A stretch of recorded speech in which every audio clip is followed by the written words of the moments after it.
પ્રસાદી સ્વરૂપે જલારામ બાપાની પ્રસાદી સ્વરૂપે આ શાલ એમને અર્પણ કરી. જલારામ બાપાની પ્રસાદી છે એટલે નરોત્તમભાઈ અને દિનેશભાઈ એમના મનમાં પણ એક આ વાત રહે કે આ બાપાની પ્રસાદી છે માત્ર, અને એ પ્રસાદી આપણે એમને અર્પણ કરીએ જેથી બધાને એમનું પ્રગતિ થાય, એમનું પરિવાર સુખી થાય અને આપણને સૌને આ સત્કાર્યમાં જ્યારે જ્યારે જરૂર પડે ત્યારે એ સહકાર આપતા રહે.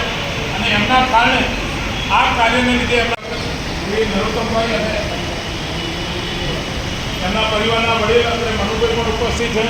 અને આ જે દાન આજે આવ્યું છે આપણા પ્રકાશભાઈ રામપ્રસાદભાઈ ઠક્કર એ પરિવારને બધા સાથે મળીને